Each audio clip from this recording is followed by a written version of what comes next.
I reminded Ben and Watty that there had been a small earthquake during practice for the 2000 Japanese Grand Prix, and indeed both Jacques Villeneuve and Juan Pablo Montoya had their own minor earth-moving experiences. The pressure will be up today as qualifying gets closer, so expect some more off-track excitement. So let's join Ben and John to guide us through that. Ben, first, I wonder what you make of a little whisper I've heard that says, don't be surprised if Ferrari don't win tomorrow. In other words, the circus needs a different ringmaster. That's an interesting one. I have to say I'm not too sure that I believe it. John Todd made some comments yesterday in the press conference to say that with it being the 100th Grand Prix for Bridgestone, such a successful season for the Ferrari-Bridgestone combination, they want to give Bridgestone something back, and that means success here at Suzuka, home territory for the Japanese tyre manufacturer. So I can't really see Ferrari saying, OK, let's let somebody else win this time out. They're out to break as many records as possible. We'll have to see. John, yesterday, of course, Michael had his problems, didn't he, in that first timed session, particularly the second part of it. Didn't get out to do many laps, but I don't think that will hurt him too much when it comes to qualifying today. No, I think a lot of good work was done by Rubens Barrichello and the team. Clearly very confident with the performance of the car. And the paddock in general feels that the Ferrari is going to fly around this Suzuka circuit. 3.6 miles. If ever a circuit was made for a Ferrari, then Suzuka's the circuit. But just going back to that point about Ferrari maybe not actually trying particularly hard, I think, as Ben mentioned, all the reasons are there. But what I would like to see is a real battle. I don't mind if Ferrari wins, be it Barrichello or Schumacher, but I want to see them actually working for that victory, not to see the kind of, well, let's say showboating that we saw 2 weeks ago in Indianapolis. Let's see a proper race, and with the two McLarens running very strongly, Williams traditionally on Friday don't do an awful lot. So those are the four cars, two teams that are in a position to challenge Ferrari. We see that challenge start first of all in qualifying, and then of course turn into the Grand Prix itself. Some 53 laps around this racetrack, a proper Grand Prix, overtaking, really sharp pit stop strategy, and end the season on a high note after all the disappointment and negative talk and discussion that's been going on over the last couple of months. Well, that would certainly be great. We shall wait to see what happens. Inside the BAR pit, they had a busy day yesterday, didn't they? Jacques Villeneuve shunting his car early on in the free practice session yesterday. The team getting the car rebuilt and sending him out for the final 20 minutes or so. Also yesterday, David Richards confirming that Villeneuve will be driving for the BAR Honda team next year. So as we see it now, it will be Jacques Villeneuve and Jenson Button, the driver lineup at BAR Honda. That has effectively been confirmed, despite the odd word again this week that Jacques was thinking of going off to Champ Cars in the United States. We're just a few seconds away now from the green light coming on at the end of the pit lane, and it is Japanese star Takuma Sato who will lead the cars on track, thoroughly enjoying his opportunity to perform in front of a home crowd. And Sato is indeed the first on track. Yes, and it's going to be quite a different day today than we saw on Friday, because already the track temperature is up to 27 degrees and have got to a maximum of 30, but that was, of course, in the afternoon. This is 9 o'clock in Japan and already track temperature. So expectations for going to be a very, very warm day indeed here at the Suzuka circuit, and that will also be a factor in the tyre choice that teams will have to make when they come to the end of the second of these two 45-minute sessions.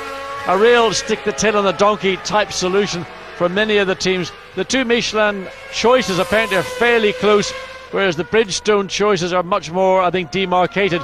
But nevertheless, what you choose here at the end of these sessions will be what you have to live with for qualifying and the Grand Prix.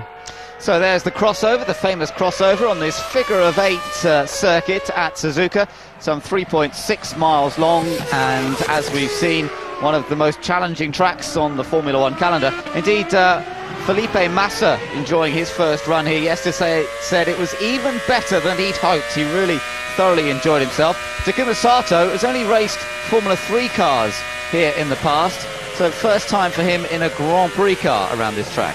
Yes, and we're going to get some on-board shots as we are right now from Takuma Sato, and you could see how excited he was with the prospect, let alone of the reality of trying to go through the corner. He is now approaching, that's the 130R, the corner that is the biggest corner here on the circuit. There's a lot of big corners at Suzuka, but this is the one that is a real white-knuckle ride.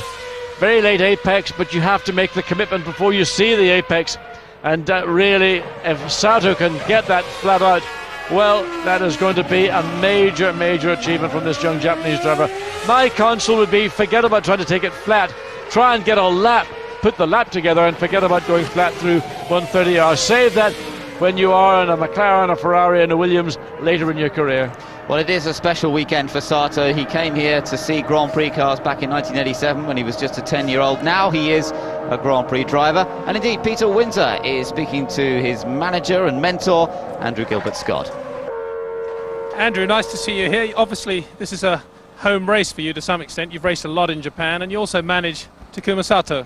Yeah, no, it's like, I should think it's the track I've done the most miles on, I'd say, almost anywhere. Probably more than Silverstone, even. Well, we spoke to him on Thursday. He was really looking forward to driving a Formula One car here. How's it going so far for Taku? Yeah, it's good. I mean, everybody's saying it's his local track, but of course, even though it's in his country, he hasn't been here since '97. And even then, he was only in the racing school. So he is kind of learning it, certainly in a completely different type of car. But he's really enjoying it. He's thoroughly enjoying the attention he's getting and all the crowds. He always enjoys that as well. What's it like here? How big is Taku in Japan? Can you quantify his image here? It's hard to say exactly, but I mean, the support, it's a bit worrying at times because wherever we go, he gets absolutely mobbed. So it's a little bit frightening, but we got very dedicated crowds coming here. So generally in Tokyo, he's still able to walk the streets, but I think by the day, it's getting more and more difficult. You got a dedicated cap there by look at it. Let's have a look on the camera. The brand new caps arrived for the Grand Prix, and I think they've nearly sold out already, so that's a good thing as well. Well, presumably you're on massive commission here, Andrew. Absolute massive. I get a cap every so often. Thanks very much. Best of luck. Thanks a lot. So Andrew Gilbert-Scott, a very good driver in his own right as well, and as you said, raced extensively here in Japan in his career. Just make sure A up to 3, please. So the work begins as the teams go through their programme, their schedule of what needs to be done. Montoya having completed his installation lap.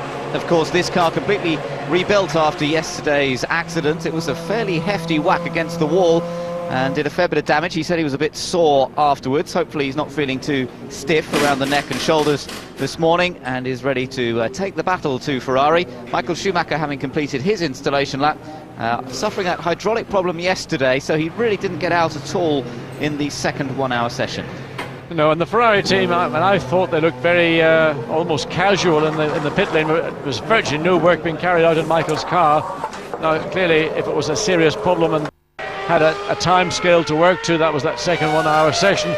And in their opinion, they couldn't get the job done. Well, they didn't even bother trying. But you'd have expected to have seen, I think, a little bit more activity by the engineers around the car to start that work process. As there, Juan, his left shoulder, that probably took the brunt of the impact and going up into the shoulder blade and the collarbone, and no doubt he is tender around there, but he's sort of a bit of a mummy's boy in a way, isn't he? He's sort of complaining about it even if it didn't hurt.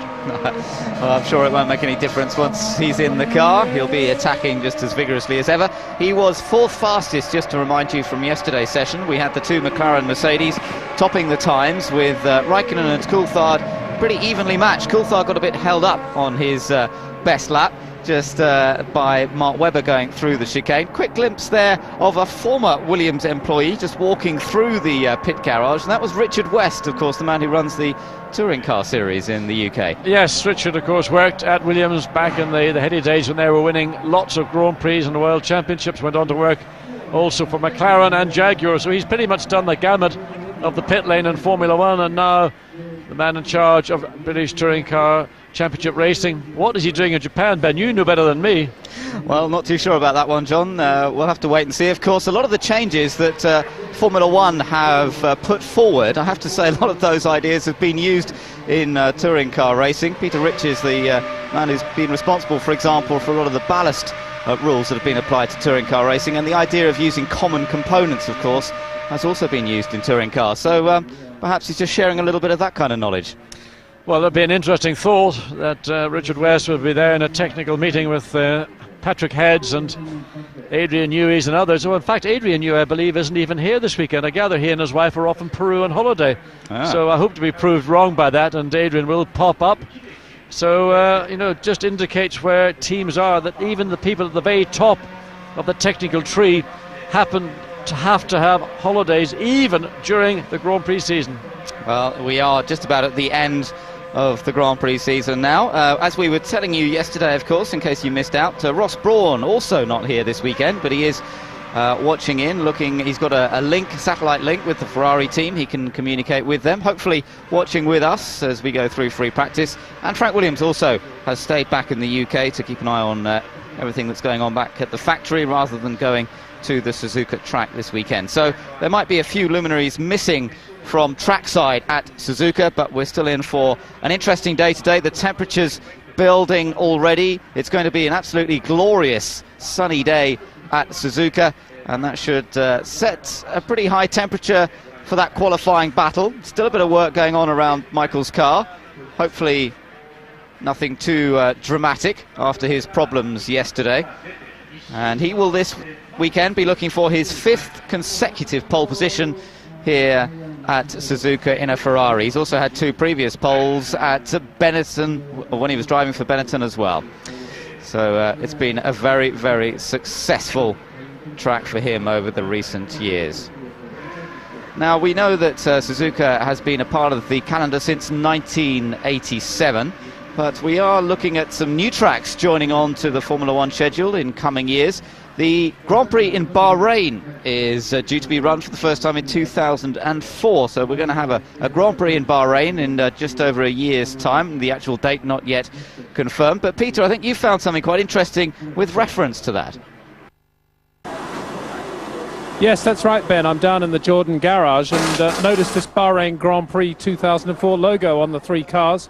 It's actually a straightforward sponsorship deal that this new Grand Prix has done with Jordan. It's a one-off at the moment, one-off sponsorship deal, that is, for one race at this Japanese Grand Prix.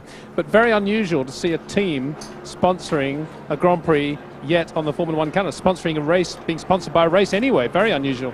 They sponsor the World Cup and so forth, but actually to have a round of the championship on the car, interesting. Also, Georgia, if we can just have a look at the, changing the subject completely, at the chimneys on the 3 Jordans. We see the asymmetric chimney layout. We see the extraction of air on the left-hand side on all 3 cars, but nothing on the right.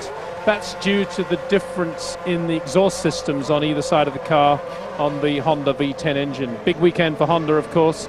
Lots of hope here that they can pull a great result out of the bag. And at the moment, a nice atmosphere of calm and efficiency in the Jordan Honda pit. Yes, and continues that way for the rest of the weekend. And yellow hair, Peter. There's a lot of yellow hair down there, isn't there? Well, yellow to blonde, really. I'm not quite sure it's worked out for everybody. Yeah, if we can just have a look at all the boys. Most of the mechanics all went to somewhere exotic between the US and Japanese Grand Prix, in most cases to Hawaii. And, yeah, like Mika Salo, I guess everybody got a bit carried away with the old hair dye. Great. All right, well, thank you very much for that. And we're now dancing up and down pit lane into the various pit garages, having a look inside the Sauber pit now. Sir Felipe Massa watches Mika Salo climb aboard a Toyota. Well, there's a slightly interesting image. Felipe Massa, as I said, really enjoyed himself yesterday, but the Saubers, John, they weren't really performing that well, were they? Down in 15th and 16th places. No, they didn't. We saw, first of all, Nick Heidfeld, his car looked, I thought, very nervous indeed, particularly on the entry into some of the quicker corners. Felipe Massa, on the other hand, his car gradually, as the sessions progressed, looked better and better, and he looked to be somebody thriving in his first venture out onto the Suzuka circuit, yet it didn't really reflect in the lap time. But the Sauber press releases afterwards didn't indicate that they felt that any particular big problem. They were just going through their normal Friday workload, and let's keep an eye on Heidfeld and Massa on Saturday morning here, and then of course in qualifying. But I think the main feature of what we saw on Friday was more the performance of the Michelin tired teams. And Michelin do seem to have brought 2 very competitive tyres here, particularly, I think, with qualifying in mind and the difficulty of overtaking on this 3.6-mile circuit. And the only real opportunity to pass in a moderately safe place is into that chicane just before they finish a lap. So bearing that all in mind, maybe Michelin have opted to bring a tyre which they would say would certainly be good for 1 lap, and that's what we did see yesterday with Raikkonen in particular and David Coulthard in the second McLaren. Well, the Williams drivers weren't too far off that either. Barrichello was third, but then we had the 2 Williams drivers, Montoya and Ralf Schumacher. Of course, Montoya finished second here last year to Michael. Michael was in pretty dominant form. Can Williams come back at them on this occasion? Well, Bruce Jones has caught up with Williams Chief Operations Engineer Sam Michael. Sam Michael, both your drivers out of the car at the moment. I see Juan Pablo's just walked back into the garage. How's he feeling today? Is he a bit battered after yesterday's crash? He's got a bit of a sore neck, but he should be okay. No problem. So he shouldn't have any problems in these sessions? He won't have to sort of stop halfway through and have a massage to sort him out? No, he should be fine. OK, Sam, thank you. Well, we hope that Montoya is going to be in good shape indeed for this weekend. Now, beautiful sunny day at Suzuka, and I do believe we've got the opportunity to speak to Mark Webber. Good morning, Mark. Great to have you with us on the programme. How did things go, first of all, for you yesterday? Were you happy with progress on day one? Yeah, it was pretty good. It was great to be here in a Formula 1 car for the first time, and got through our normal tyre compare, working through different wing simulations and what's the best for us here. But you need obviously a tremendous amount of downforce at this circuit, so it's not a track where we're going to be particularly strong at, but no, it's enjoyable. Does this rate as one of your favourite tracks? I know it's your first time in a Grand Prix car, but you've raced here in other things in the past. Yeah, I was here in sports cars in '98 with Mercedes, and it is a great track. Every lap you come out of the last chicane and go, oh, here we go again, we'll do another one. So it is a tremendous circuit, and compared to the last few that we've been to, Monza, Indy, a lot of first, second gear stuff, we're here. The first sector, a lot of it's over 200 k's, so it's a good track. Mark, good morning, it's John. A few weeks ago, you attended a Mark Webber fan club event near Sittingbourne in Kent, and I understand you told those members of the fan club that you would definitely not be driving a black car in 2003. Yeah, but Minardi could change the paintwork next year, mate, so you never know. Well, the other thing, Mark, I find interesting is I didn't realise you were being paid so much, because I understand you're a helicopter pilot, and in fact you actually own a helicopter. No. But you flew it into Sittingbourne, I did arrive you? at that. Yeah. I'm having some lessons at the moment. My friend Mike Wilds is teaching me how to fly, so yeah, we're having a good time. So does that mean you've got money for next year up front, or money that you've earned this year then? I still think I'm chipping away at the Mercedes stuff. So no, I've still got. I owe people enough money that have got me in this position, so I'm not earning truckloads at the moment. All right, Mark, I'll let you off the hook on that one. Thanks a lot. Thanks very much, Mark. Thanks for joining us this morning, and best of luck with the rest of today. Thank you very much. So, Mark Webber having the morning grilling before he gets into the car for the free practice session here this morning. Well, in fact, the session is underway, of course, but they were just checking the car over after the first installation lap. There's his teammate Alex Young making his way down pit lane. He did race here last year, in fact, one of the few races that he did during the 2001 season, and finished it in 16th place, so he got a race finish at Suzuka, not the easiest place. Tough physically, tough mentally, as we were talking yesterday. And Alex now becoming the only car on track. Everybody's done an installation lap, but he's the first to come back out to complete a few flying laps. Yes, I thought maybe we would have seen a bit more activity. We've had some almost 15 minutes of this session already, and if only Alex Young going out on the track, everybody else that installation lap back into the pits. And I don't know why they should be waiting so long, because I think there's a fair amount of work to do. Well, at least somebody else has decided it's time to go out. Jacques Villeneuve, of course, he's got to make up for a lot of the time that he lost in that first session accident, and of course he only got out with about 12 minutes of the second session remaining, so for he and BIR there's a lot of work to catch up. But principally, being the Honda team for next year, there's an onus on BIR here this weekend to outperform Jordan, and that is not going to be an easy task, because the Jordan chassis around here is pretty good, and bear in mind Honda have got the engines that they use for qualifying available today, and they've got a special engine for this afternoon. Well, it's going to be a very interesting Honda weekend. Yes, it will be for Honda. It's a crucial weekend, of course, but for all the engine manufacturers, they all want to finish on a high note. McLaren, Mercedes, twice winners of this event in recent years. Mika Hakkinen winning the event and winning the World Championship in 1998 and in 1999. And indeed a great day for McLaren yesterday, first and second fastest. Bruce Jones caught up with Ron Dennis just a moment ago. Ron Dennis, McLaren sitting pretty at the end of Friday. Today it's Saturday. People are sitting in the garage. You presumably have quite a lot of confidence at the moment, or are you simply waiting for the track to clear up? Well, circuits today, so how long can you wait? Because you lost a little bit of time with David having a problem yesterday, but you did seem to get through your tyre programme. No, we're pretty comfortable at the moment, and we're into a bit of tyre conservation anyway, so it fits our bill to sit and wait a bit. Ron, thanks very much. Well, as he said, some of the lesser teams out on track that will help clean the track up, and that is Alex Young now in the Minardi as he makes his way around. Now we're about to halfway around the track. He's going through the hairpin. As you can see, it's virtually cloudless sky, and we're coming up towards the infamous spoon curve. It's where Villeneuve went off yesterday on the exit of the corner. Yes, not a particularly difficult corner. The entry is maybe more so than the exit, but you can see the track sort of falling away from you, and that's the curve there, just going past it now, where Jacques Villeneuve got it wrong and he slammed into the barrier. And this is what makes the track perceptually very narrow, because the barrier's virtually at the side of the track as he now comes up to the 130R.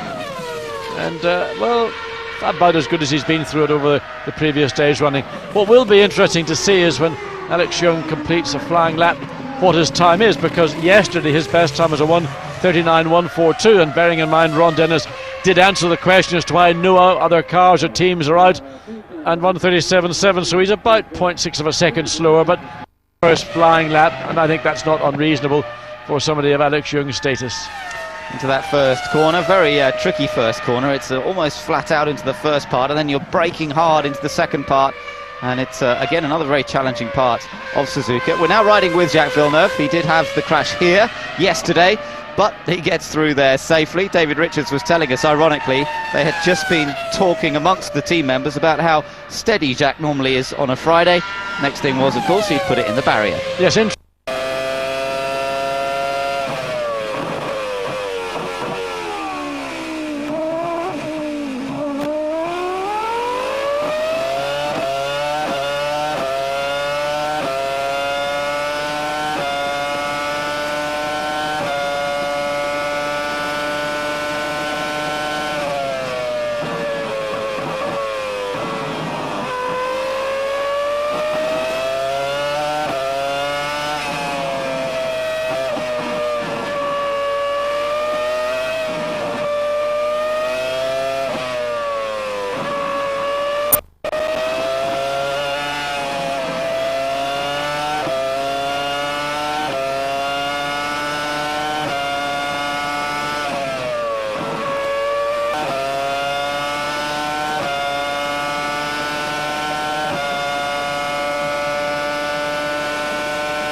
They also have a difficult time.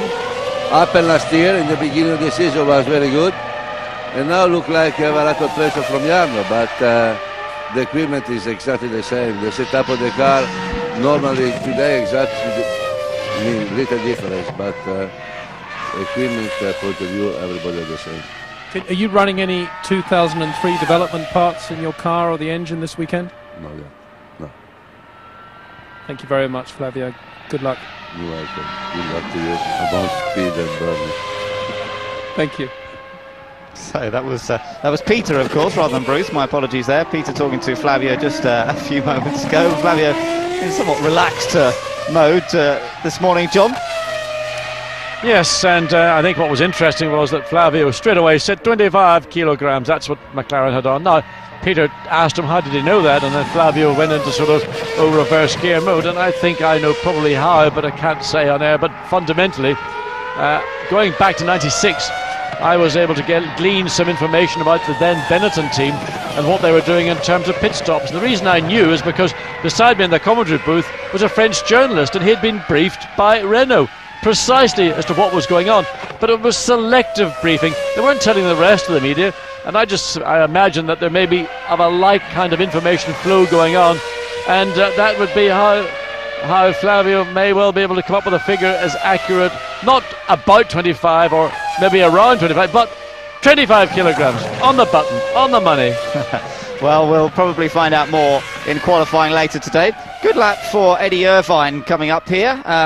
Of course, no set a particularly quick pace yet. Villeneuve fastest so far through the 130R corner, and Irvine looking pretty quick already. Now down towards the chicane in the last part of the lap, and we'll see where this puts him. Yesterday Irvine was 7th fastest on a 1:36.190.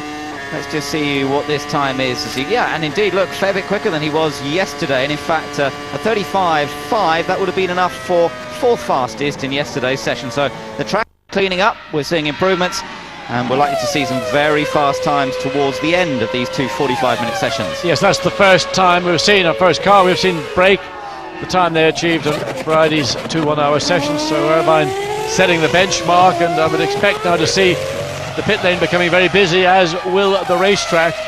We're still waiting to see the bulk of the teams and drivers go out, but we've just got McNish and Mark Webber leaving the pit lane as Kumasato comes across.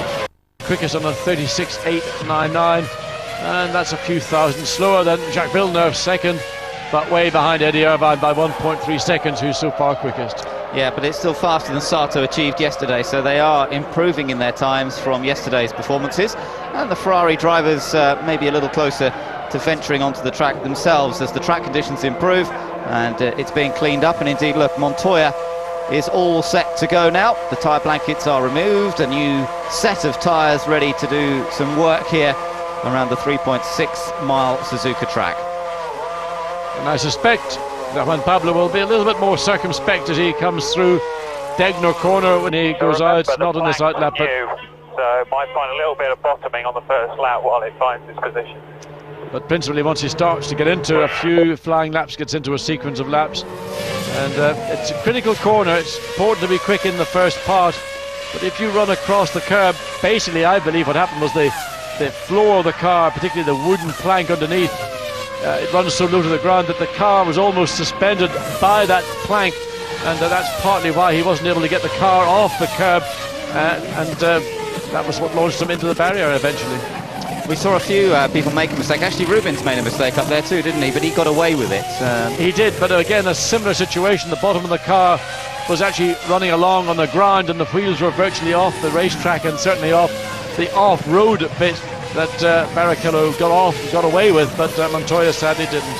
So Kumasato had one fairly minor spin. He's just gone second fastest. We're now riding though with Kimi Räikkönen, and he was fastest yesterday, remember, just going on to a flying lap now. Let's listen and watch as he comes down to the first couple of corners, fast into the first bit, and now you're on the brakes on the turn into the second part, much tighter corner, and then back on the power and up through now the S-curves. This is where the chassis works hard, where the driver is working hard as well. Yeah, good change of direction through the first part. You see Räikkönen pushing very hard already, and dives past Ferraris, and now in this long Dunlop corner, again a very late apex, wait, then it comes into the Degner corner. This is where we saw Barrichello but mostly Montoya get off, so no problem for Räikkönen. McLaren looking strong, 0.2 of a second up in that first sector already, so expect to see a new fastest time. Locks up a brake as he comes into the hairpin bend, but recovers as he's done pretty much all through Friday. He was locking up that left wheel into the tight left-hand hairpin bend. Yeah, but he looks good, doesn't he? He really looks good through there. Doesn't seem to lose time as a result. Just bottoming a little bit there. We saw Villeneuve's car doing that. They warned Montoya his car was likely to bottom. It is fairly bumpy in places, and once they're up to speed, of course, the aerodynamic forces pushing the car down that little bit more onto the road. Now, let's watch up to 130R. Well, almost a second, 0.8 of a second faster. And pretty impressive. I mean, that's confidence. This young guy has got the confidence, and he's gaining it literally now by the race as he settles in, beds into the McLaren team, and expects something pretty special from McLaren and Raikkonen over the next 5 years. Indeed, he's going to be one of the drivers to watch. Let's see. Yes, he goes fastest by nearly a second. Meanwhile, Montoya's going pretty quickly as well. He's just set the fastest first sector time. Let's take another look here at Raikkonen. Yeah, this is into the hairpin bend. Again, that lock of the inside the slightly unloaded front wheel. In the meantime, when Pablo Montoya's just watching the replay. Yeah, I was just going to say, Don, I love the way the McLaren turns into the hairpin. Whether it's Raikkonen's style or whether he's turning on the brakes, whatever it is, it makes that turning in on the brakes there. It looks fantastic. He keeps it under control, and the traction control helps on the exit. And the McLaren looks superb at the hairpin. Well, the McLaren's looked good all around the racetrack since yesterday, and we've seen this, of course, at Cara. Certainly back in Spa-Francorchamps, the car looks stunning around that railroad circuit, and this is the nearest thing that we've got on the Grand Prix calendar to a railroad circuit. And Pablo Montoya comes out. We haven't got a we didn't see a mid-sector time for him. He was quickest. In fact, Barrichello's gone quickest. Montoya ends up 9th, but had fastest final sector time. But it's Rubens Barrichello right now is the car that appears to be the one set to go to the top of the timing list. Yeah, I don't know what happened to Montoya, but he backed off in the middle sector hugely, and I don't know whether he had a mechanical failure or what was maybe they had a little that's the reason. And well, a little bit of ag once again from the two protagonists. Michael Schumacher got caught in Degner corner, puts his hand up and apologises, and I'm sure that did not make Juan Pablo Montoya feel happier at all. No, that's right. So that's the reason for the loss of pace in the middle sector, and of course that's the best of the tyre then gone, although he's still charging on this second flying lap. This is going to be a quick lap from Rubens Barrichello. Let's just see how quick it is. It's fast, and it's fastest overall, 34.261. But Michael Schumacher is on it. Michael Schumacher fastest now through that first sector at a 31.664. As we go back to Juan Pablo Montoya, who no doubt will be seething in his helmet at having lost the prospect of going quickest with that fresh set of Michelin tyres. So it continues around. Montoya all the way down, now in 13th place, and runs very well in the exit of that 1:30 hour. Michael's first sector time, almost a second sector time then as well. Yeah, and his second. So Michael's on a really quick lap at the moment as we're watching Montoya finish off his second flying lap, having been held up by Michael on his first one. Where does this put him? It puts him 4th then, half a second off the pace. But here comes Michael. This is going to be a new target time from Michael Schumacher, a 33.088, over a second faster than anyone else. Not quite down to last year's pole time yet. 32.484. Pretty close, isn't it? Yeah, I mean, well, it's what you expect Michael to do. I mean, this is what we've seen him do time in, time out, as Montoya runs very, very wide, and the back end just kicked out and almost helped straighten the car up. But you cannot take too many liberties on this racetrack. There's still dust and dirt just off the racing line, as Michael Schumacher now just makes his way up through the Dunlop curve. So just basically, in his sense, cruising back in. And that 33.088, well, that's 1.1 seconds quicker than the rest of the field. Alan McNish out of his Toyota, currently down in 16th place, and also fairly experienced of the track, although first time in a competition in a Formula 1 car. They did actually test here though last year, so Toyota have some experience of this track, and trying to make the most of that as we go through the free practice. Mika Salo was fairly happy with the way the car was handling yesterday on a track that he of course knows extremely well, and where he made his debut back in 1994 when he drove for Lotus. Well, we've seen some drivers come through the ranks from racing in Japan and getting into Grand Prix racing. Eddie Irvine did much the same. This was a few minutes ago when Alan got out of the car, and he certainly off pretty quickly. Well, he's not a happy camper. There's something has happened that he's very unhappy about. I mean, normally a driver, and Alan is a very moderate person. You don't often see him upset or riled, and he certainly stomped off there in high dudgeon, and I'm not quite sure for which reason. Riding with Jenson Button, trying to get a little bit of radio, but breaking up somewhat. Good middle sector from Jenson. Across the line, he's 9th fastest at the moment. Let's just enjoy the ride for a second as he heads down into the first couple of bends.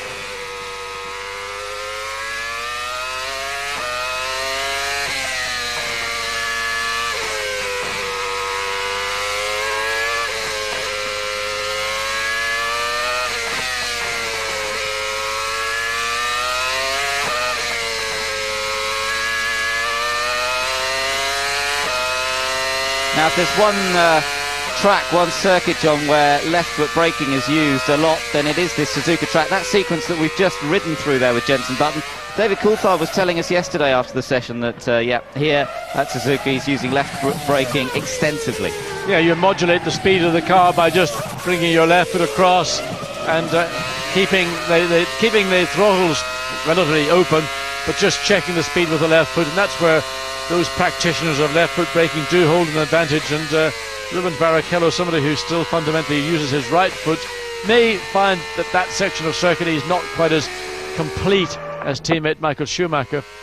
As we still ride on board with Jenson Button, makes his way round out of Spoon Corner now onto the fastest part of the circuit. And listen what he does coming into 130R. I think he's backed off anyway, so in fact he went down 2 gears at that time. Normally they stay in top gear there and just give it the faintest perhaps little lift, and he's coming in. He's into the pitch. Interesting to listen to what Flavio was saying about Jenson, that really what's happened is it's taken truly half a year to get himself settled into the team, and now that he is settled into the team, the kind of qualifying performances we were accustomed to seeing from Trulli when he was in Jordan, and in part was what I think caused the disagreement in relation to Frenson's performance when he was at Jordan, because he wasn't getting out of the car what Trulli did. Very much the same situation I think now for Jenson Button, and timely move to BAR, but he's going to have to dig deep to perform, because Villeneuve ain't going to be any walk in the park. In fact, Villeneuve probably more of a psychological driver than Jarno Trulli is, and also he's pretty quick in a motor car. Well, here is Jarno Trulli now. As you say, he just recently he seems to have really settled himself in well to the Renault team. A couple of point scoring finishes, and he's made the comment as well that he does now feel much more comfortable within the team, working with the engineers well. They seem to understand him, he understands them. It always interests me. Let's just watch him here. We get a little bit of almost distortion on the sound from the radio there, but always interests me that even a driver as experienced as Jarno Trulli, who has switched teams a few times over the years, it still can take up to half a season, even 2/3 of a season, to really establish that rapport that is required between driver and engineers to get the good performances. And a good performance from Trulli, goes 7th quickest. We'll go back to the man who replaced him in Jordan, Takuma Sato. Looked pretty quick through 130R down into the chicane. Nice entry in, a pretty good exit too.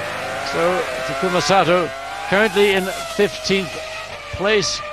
So we expect to see an improvement coming from. Yes, it does, up to 11th place. So Sato enjoying himself. Now, has he done enough to retain a seat at Jordan for next year? Well, we're yet to find that out. It will depend, I'm sure, on a lot of the commercial side and the money coming from wherever. But Sato certainly relishing his opportunity here this weekend. Well, there's the man who was fastest yesterday, finding himself at the moment down in 5th position, as Juan Pablo Montoya awaits his next opportunity to come on circuit. He's down in 6th place. Jacques Villeneuve with that Honda power that we were talking about. And also just the way he's using the curb, exiting the corner slightly later than he did when he had that incident in Friday practice.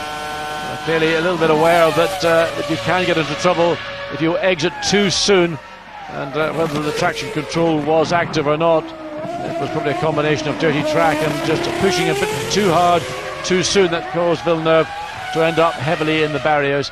But he dives down in the pit lane, and Jacques Villeneuve so far only 16th quickest on a 37.2. Teammate Panis the 17th on a 37.1, so neither BAR starring particularly, but Giancarlo Fisichella, the quickest of the 4 Honda engine cars here, he's 9th quickest on a 35.979, and Sato not far behind in 11th. We're watching Eddie Irvine. Let's just ride with him for a moment.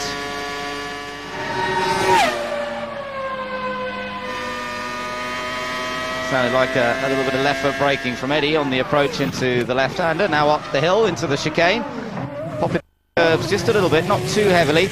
And then that traction control working hard to deliver the power through the rear wheels and on across the line. So let's just see. Eddie Irvine stays in position. He's 8th fastest overall at this point in the session. Only 7.5 minutes to go in this first 45-minute session. Remember, the normal half an hour gap, that's all. So when you need an engine change, which we gather is what Alan McNish needs in that Toyota, it is difficult. It does very severely limit the laps. Yes, but we've seen how quick. I mean, Jordan did a stunning engine change back in the US, and I think Toyota, with all their experience in World Rallies, would know how to do engine changes, and would have no doubt a complete rear end ready to bolt onto the back of Alan McNish. And that's the reason Alan got out of the car and literally just stomped away. He's very dissatisfied with that engine performance, losing valuable time at a critical part of the build-up to qualifying. Alan's under pressure, not from Toyota, but he's looking for a seat elsewhere. He needs a strong performance in this final Grand Prix to maybe just give him that little bit of advantage for the few remaining seats that appear still to be open. And Jaguar still appears to be one of those places. We don't know what's going on at Jordan, whether Sato will be retained in spite of having a contract with Jordan, or what's going to happen even at Minardi. Now, what's Sato been up to? Talking of the Japanese driver, we're taking a look at the replay here. Well, he gets, whoa, what's he doing away out there? I mean, that is almost into no man's land, and a very sharp turn on the wheel. It's running right to the edge of the white line, and that is not, again, the ideal line around that corner. You want to keep away from that by certainly about 3 feet. 2 feet if you're being brave, 1 foot if you're foolish, and hitting it well. David Coulthard got into big trouble there a couple of years ago. So Sato's okay, makes it back in, and immediately into discussion. The old hand signals there indicating how the car is handling as he's pushed back into the garage. And that signal, the driver's hand, you can see his hand just, well, I mean, we could see it, means the back end of the car is not attached to the front, and please, would you make a solid connection so as I can drive this car? Well, of course, that has been a little bit of the feature of the Jordan this year. It's been a little nervous generally this season. Fisichella has managed to get it to work well on occasions, but it hasn't been the best of the Jordans that we've seen in the sort of 11 years that we've seen Jordan competing in Grand Prix racing. But back to the drawing board. Of course, Gary Anderson only rejoined the team fairly late on for this year. Yes, but that's always been, well, that's certainly with the current Formula One cars, rear end stability is the key to performance in my view, and that is why I also believe that the strength of the Ferrari has been so great that they've got superb rear end stability, and it is that enables the driver, and I keep re-emphasizing this, allows the driver to turn the wheel and open the throttle, the two fundamental things of driving a Grand Prix car. Well, there we go, McLaren all set to send Kimi Raikkonen back on circuit, and away he goes. Meanwhile, Rubens Barrichello is on track. Remember, Michael Schumacher is fastest so far. Now, I do believe we've got the opportunity to speak directly to Alan McNish. Good morning, Alan. I'm rather sorry to be talking to you right now because you ought to be out there. Yeah, you're not as sorry as I am. Just tell us what happened. Engine problem, I gather. Yeah, you can maybe see it sort of leaving. Basically, the first timed lap this morning, we had a problem. I don't know exactly what it is, but lost power towards the end of the lap, and then as across the line, it effectively slowed down, tightened up, and had to come into the pits, which means an engine change, but a loss of time on the circuit, which is the most critical thing. Did you manage to get through your program yesterday? Was yesterday okay in terms of going through tyre evaluation and things like that? Yeah, it was 80% okay. We got a little bit better balance on the car. I think we made a reasonable tyre choice, but we certainly didn't have any idea what it was going to be like on low fuel, which was this morning's activity. Alan, good morning. How long do you think it's going to take the engineers to get that engine out and get you out in the second of these 45-minute sessions? Do you think you can get the bulk of the 45 minutes, or is it going to be even shaved? No, it'll be a partial 45 minutes, so I've missed all of this session, and so it's probably going to be about 30 minutes out of an hour and a half. So is there any crossover information between you and Mika, for example?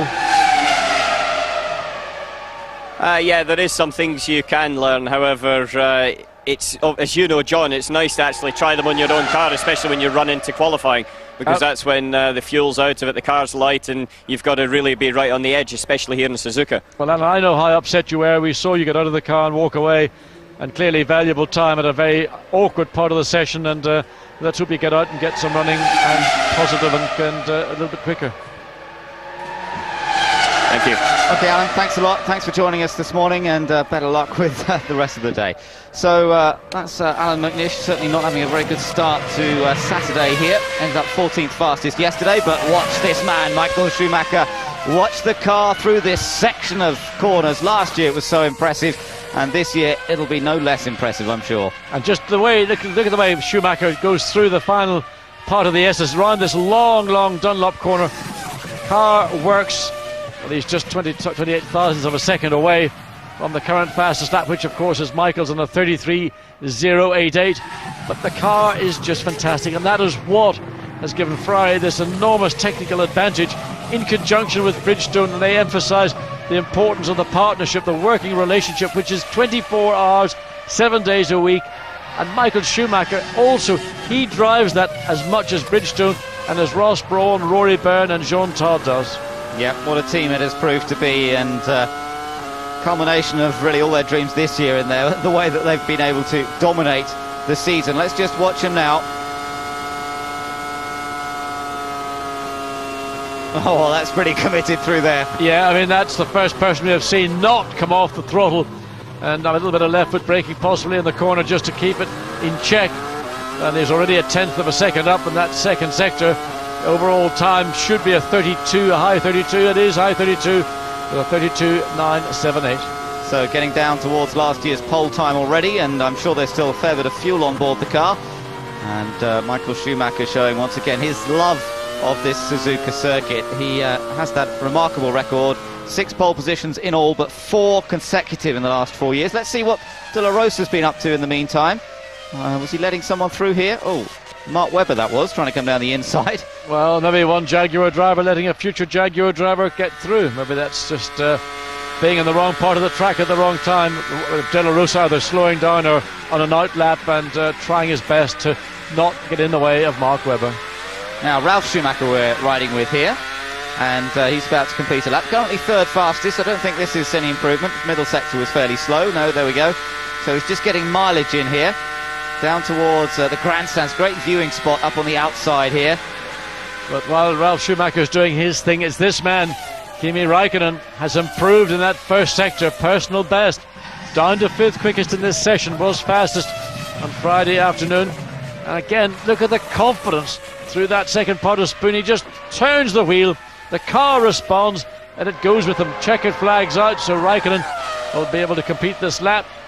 So let's see whether through the second sector, nothing special, certainly not as quick as the best we've seen, and he's about, well, 9/10 away. It's a 1.7 down altogether. Oh, and a big lock up as he goes into the chicane, and really at the end of the day the lap is compromised by that middle sector time.